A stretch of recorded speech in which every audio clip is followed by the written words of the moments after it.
Hello everyone, today I'm going to be showing you how you can use Selenium with the Chrome WebDriver on Heroku.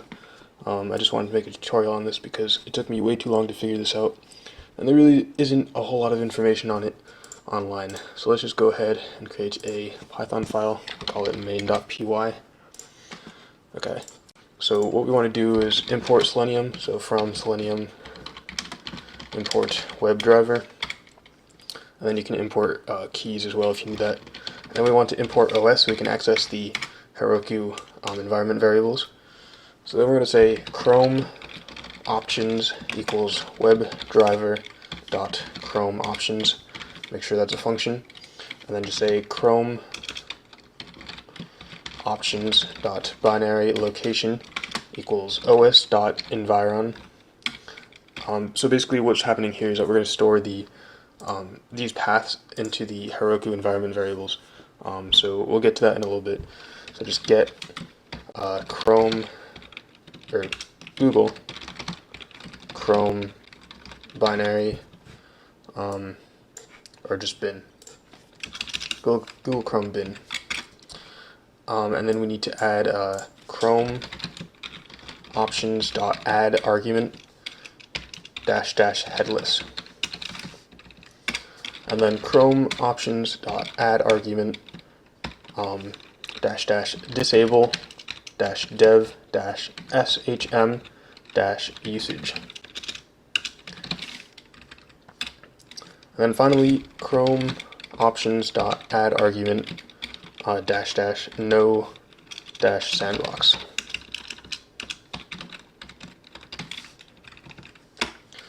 Okay, so now we can create our WebDriver. So driver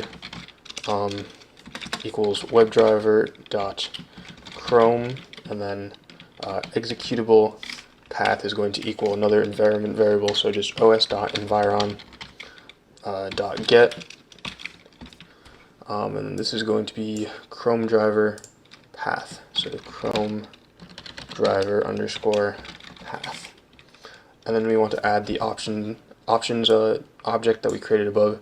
So then Chrome or comma Chrome options equals Chrome options.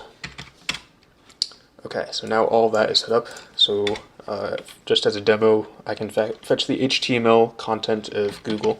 So you just say driver.get https www.google.com. We can just print out the HTML. So driver.page source. Okay, so that's all of the Python code, not HTML. So now let's open up Heroku. Let's create a new app. Let's call it Selenium test 2. Okay, United States, create app. And then we're going to want to go to the settings, and we're going to want to add the Python build pack. Because this is written in Python. And then there's two other build packs that we also want to add, and I'll leave these in the description below. So the first is this link to get to the Google Chrome binary, and then the second is the actual Chrome WebDriver. So then just save those changes, and then scroll up to the reveal config vars, click on that, and then there are two keys that we want to add. So the first one is Chromedriver Path, and I'll leave these in the description below as well. And then just copy in this path. The second one is Google Chrome bin, and then copy in this path for that. And then just click add. And that should be all of the configuration set up. So now let's go to deploy, and let's actually deploy this application. So make sure you install Heroku Git and have that set up. I'm already logged into Heroku, so I'm just going to go git init, copy in this line. Okay, and now we can actually deploy the application. So git add period, git commit -am, initial commit. Git push Heroku master. Oh, actually, Before we can do this, we do have to create the requirements.txt file and the proc file. Sorry about that. Let me just do that real quick.